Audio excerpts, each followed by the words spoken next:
now recording, and let me share the link to the study guide.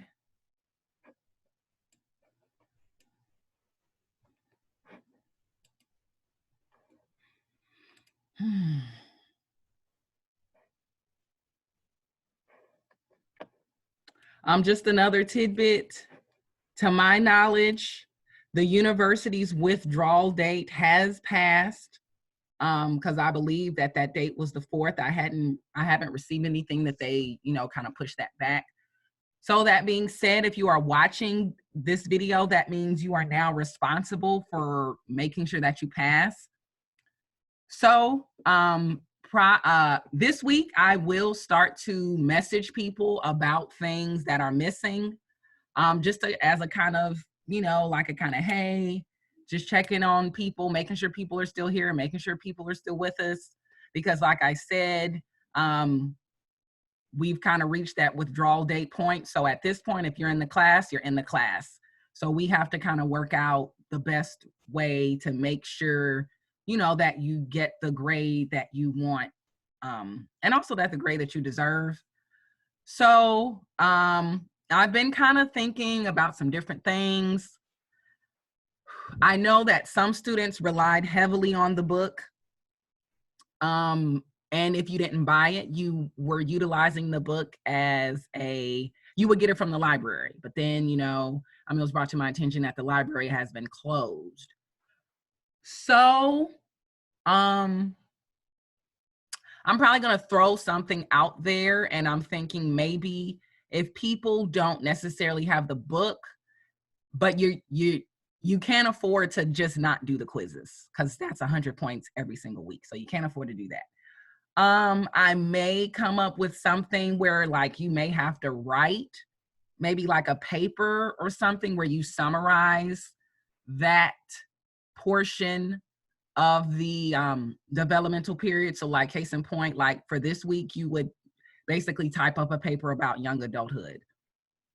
So that's just something that I'm kind of thinking about. I haven't decided. I'll definitely probably put out like a survey via announcement or something like that. Yes, Nadia, that would be an option. Now, granted, it is an option that I am leaning more towards people who do not have the book. And that's why I'm not putting it out there. Because if you have the book, honestly, the best thing for you is going to be to do the quizzes. Because, a summary, typing up a paper kind of versus doing the quizzes, I don't know. It just in my mind of thinking, I would prefer to kind of do the quiz, but it's definitely not going to be okay, from here on out, you can do an essay or a quiz. It's going to be, I'm going to need proof that, you don't have access to the book.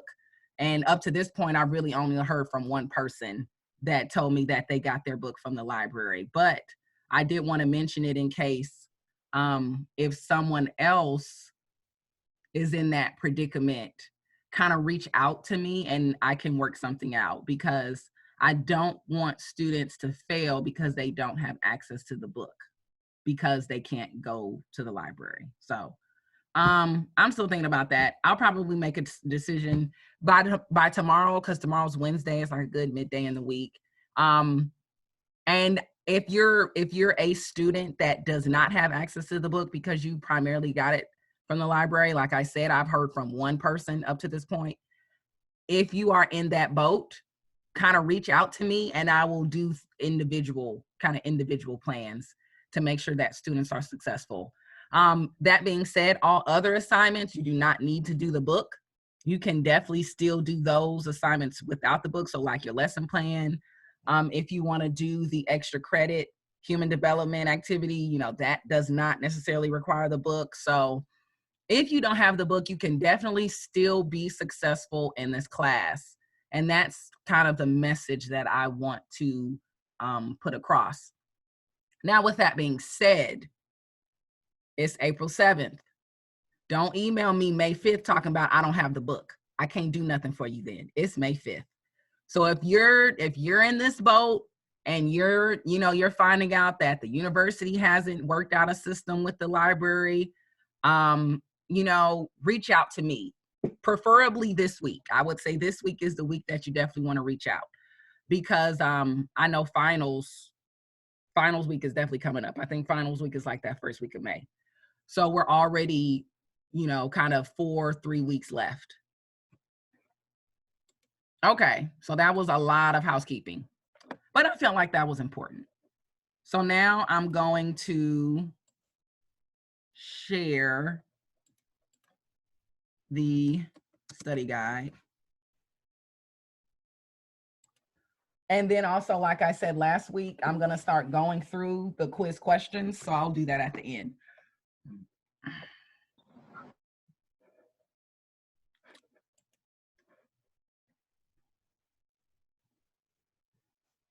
While I'm getting this, if anybody wants to turn on their mic to ask a specific question, you can.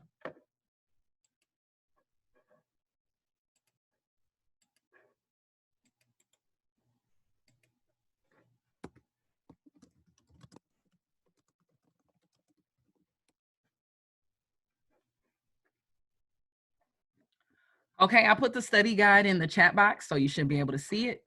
I'm going to share my screen, and we gonna get to it. My screen sharing for video clip. Sure. No, I don't. Okay. So thank you. Oh, this thing down here. Thank you. Okay.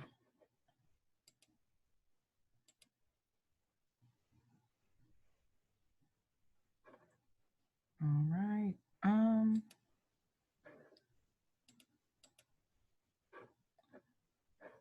I don't like the way.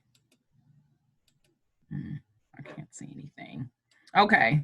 It's kind of weird on my end. Sorry, that's why it's taking me so long, but I'm gonna just push through.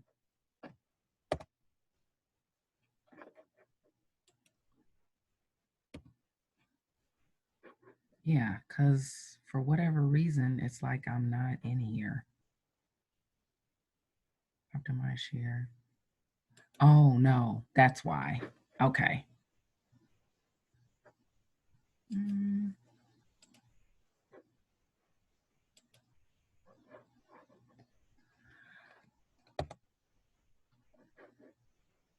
Oh.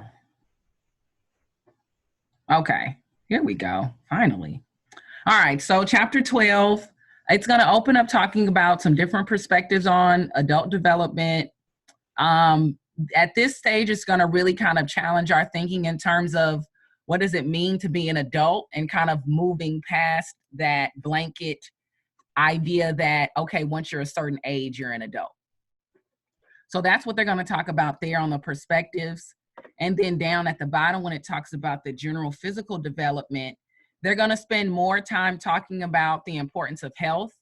And then also, even though you may think as a young adult, there aren't a whole lot of health concerns outside of, drinking or doing a lot of a daredevil type physical risky behavior, but there are, important health things that kind of can naturally occur during this stage. So you kind of want to read through that part too when it talks about the general physical development. Okay, then when it talks about sex and sexuality, there is going to be a either a video or a text or an infographic, but there's going to be something about STD rates in your learning module content. So you want to make sure that you go over that. And then also when we talk about sex and sexuality in present day, our big thing with that is this idea of inclusion and, what does it mean to be inclusive? And the biggest thing out of that is when we talk about, homophobic and or transphobic behavior, and, what is that? What does that look like? And again, as we're thinking about the young adulthood stage in life, This is the stage where a lot of people, you know, they feel comfortable with kind of coming out as who they are. So this is something that they kind of have to think about in terms of, okay, I want to be in an inclusive environment. And, you know, family members, friends, this is things that we also kind of want to be well versed in, so that we are, you know, kind of being supportive of the different people in our lives. And then the next thing, when it talks about cognitive development in adulthood. So now at this point, you know, in terms of what you're going to learn and what you're going to know, in terms of like, you know, math, reading, science, cognitive, so on and so forth. But as a young adulthood, you're actually going to spend a lot more time, hopefully, you know, building up your emotional intelligence. And so this is a very interesting section of the chapter. I definitely want you guys to kind of make sure that you go over this, and you want to be able to kind of do some mix and matching if you have to over the 4 areas of emotional intelligence. Okay. Now, they're going to talk about 4 different people that have frameworks for understanding adult development. Erickson, we've heard of because we've been kind of dealing with him in the previous stages, because he kind of did that he did another kind of full spectrum gamut. But some of these other names are kind of newer. We didn't really see them mentioned a lot when we were talking about the previous stages. So you can either use the book to kind of help shape this framework. But if you do not have the book, these are names that are, you know, well known enough that if you search them on the internet, you will come up with some information. So these are 4 very, very well known theorists that have different frameworks on the understanding of adult development. So you want to be familiar with all 4 of them, and enough if you had to do like maybe some compare contrast questions, if you needed to know the difference between Gold's frameworks and Erickson's framework and things like that, things of that nature. Okay, and that is all that I really want us to focus on when we talk about chapter 12. So just to kind of recap, you're going to talk about the different perspectives on adult development. You're going to look at the general physical development. There's going to be a part on sex and sexuality along with the emotional intelligence, though it's going to be under the cognitive development in adulthood. And then lastly, you're going to tidy it all up with understanding the frameworks of 4 different theorists, that being Havinghurst, Erickson, Livingston, and Gold. Okay, so as we get into chapter 13, this is going to talk about what's kind of happening on the kind of inside as we become young adults. So at this stage, you know, it's all about self, family, and work. You're kind of to the point where you're no longer in your parents' house, or even if you are in your parents' house, you have more responsibility now. So you're not necessarily in your parents' house as a child. Now you're in your parents' house as another adult, almost as like kind of like a roommate. And so you're still having to deal with some of these things that arise. And the main 3 things is we're going to look into Maslow's hierarchy of needs, this concept of self-care, what does that look like? And then understanding the layers of independence. So again, this section really kind of challenges, you know, the prominent idea of, okay, independent means this. And it's kind of like, it's a black and white definition of what independence means, but not necessarily. And so I definitely want you guys to kind of take your time. I'm sorry, not you guys. I definitely want you all to take your time and kind of go over this, this section carefully. And then also when we think about forming close relationships. So there's going to be a piece that talks about, it's going to give some statistics on marriage. It's going to give some statistics on marriage. And it's also going to talk about this concept of living together. So whether it be with a roommate or living with someone prior to getting married versus living alone. And again, this is like a big thing when we talk about independence, because a lot of times when we think about independence, we think of 1, that means you're doing everything by yourself. And if you get any sort of help from anywhere else, you are no longer independent. Or, you know, in some people's eyes, you know, your independence may be challenged. So this section is very, very good. I definitely, you know, kind of slow down as you go and as you read this part. And again, read it with an open mind, read it open to kind of learn new things. Okay, then it's going to go into the family life cycle and adult development. And specifically, they're going to be talking about gender roles within marriage. And I do have a piece in that on the learning module content. So we'll talk about that after this. And then also how parents deal with children's development stages of parenthood. So this part of the book, I think, is really kind of surreal because now, you know, as practitioners, we learned about the development of children as, you know, oh, we're going to be teachers, or we're going to, you know, we're going to go into professions where we work with children. So now they give a section that kind of helps parents understand how do you deal with a child's development. Because as a parent, you can't approach development like a scientist would. You know, you can't put your kid in a room and walk out and then determine if they are attached to you or not. You know, you don't want to do that. You know, that's how you cause trauma. So I think this is really great for any caregivers because it's going to give you tangible examples or just tangible ways to think about how you can approach your child's development now that you are aware of the different things that are, you know, supposed to happen. So this is a very interesting part of the chapter.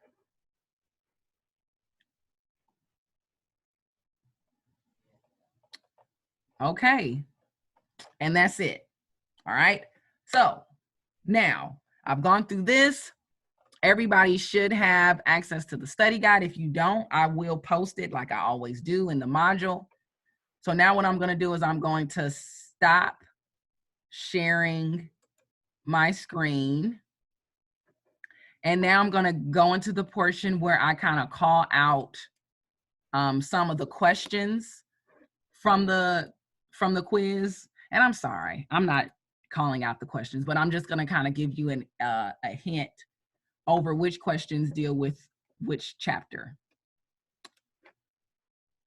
And while I'm pulling this up, if anyone has any questions, you can unmute yourself and you can go ahead and ask them.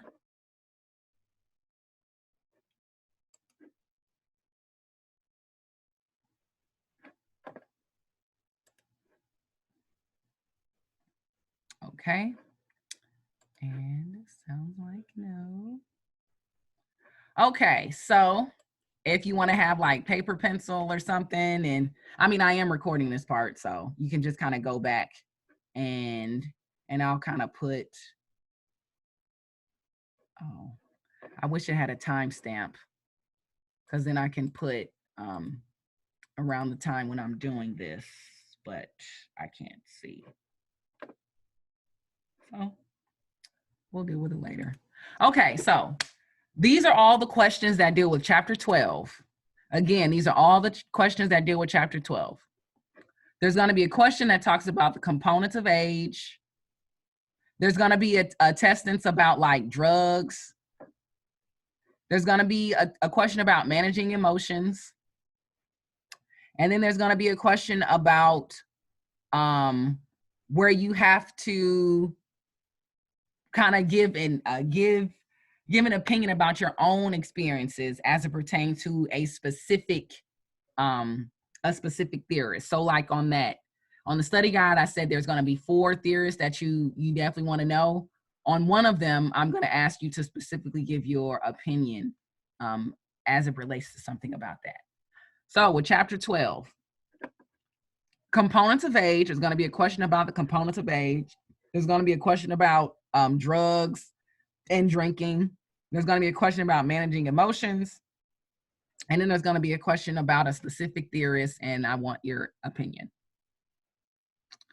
Okay, for chapter 13.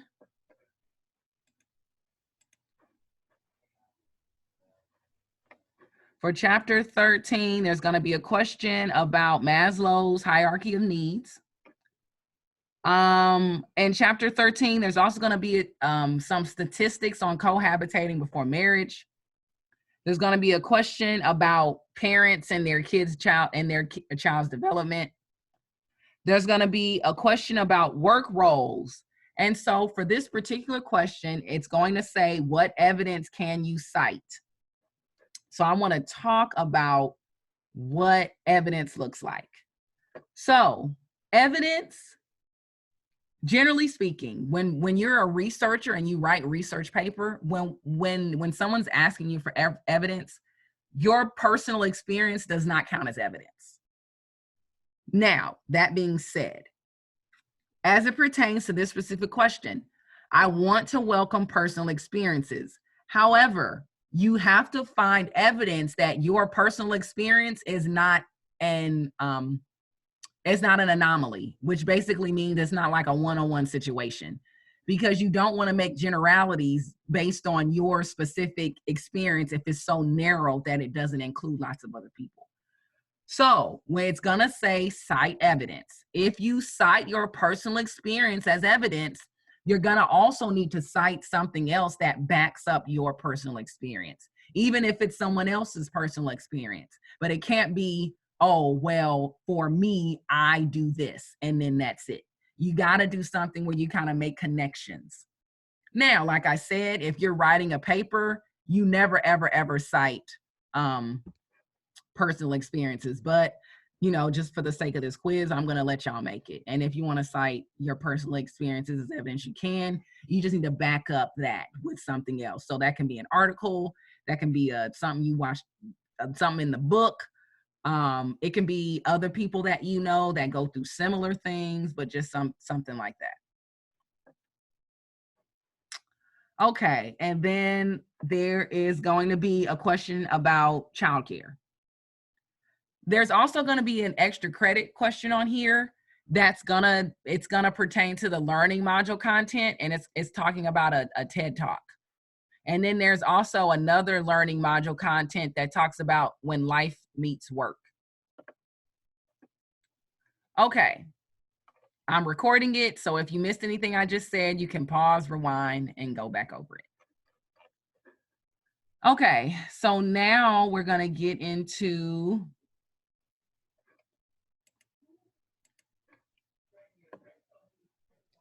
the learning module content.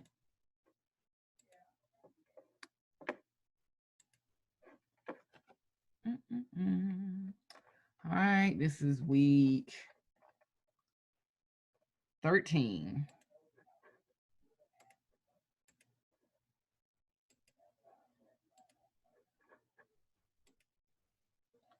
Okay, so your learning module content this week is there's going to be a video about communication. There's a video about gender is not a straight line. And then there's another video about the fallacy of work-life balance.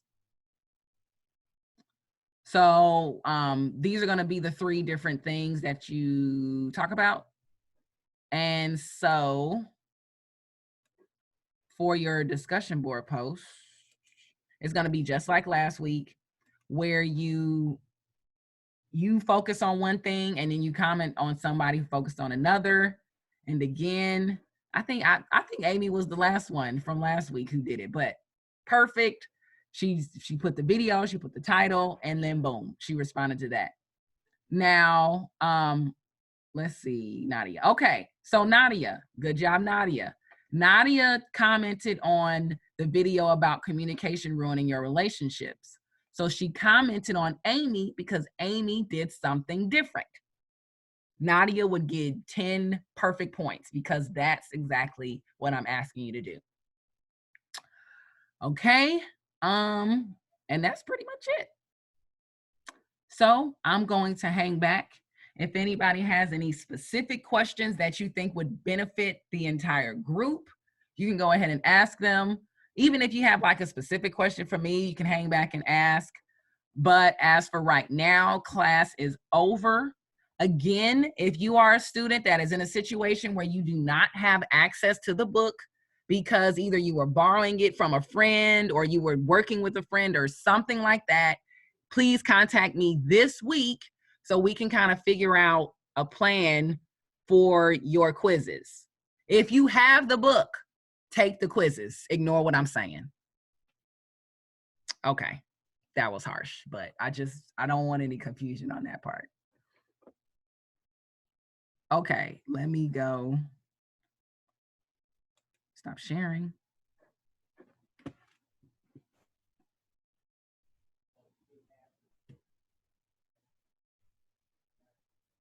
And if you have a question, you don't have to type it in the chat box. You can just unmute yourself. I mean, if it's sensitive in nature, you can send me a private message in the chat box. I do have a question. So this is Nadia, by the way. Uh-huh.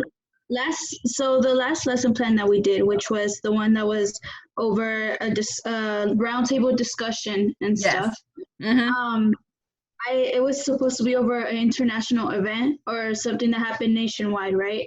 So I don't know if this counted, but I chose like our first presidential election of the first African American president.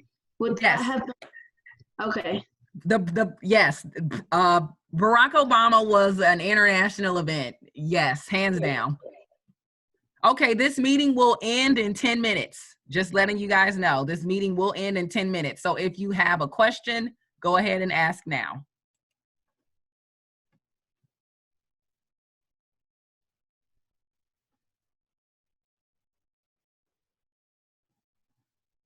Oh, one more thing about that same lesson plan thing. So you said it had to be a roundtable discussion. Does that mean that the desk had to be in kind of like a roundtable too, or could we just like clarify that it was a discussion in the whole class? Exactly what you said, Nadia. I'm not asking for you to like actually tell me that y'all were sitting around a round table. It's just, did you have almost like the round table discussion format? Okay. Perfect. Thank you.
I mean, Daniel, unless you have a question, you can go. Like, I'm done. All right. I think he harassed me. I don't know.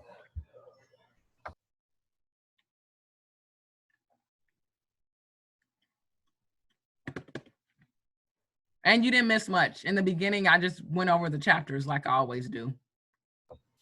Okay. I'll go back and reread it. Sorry, we were on a call. Thank you. Bye-bye.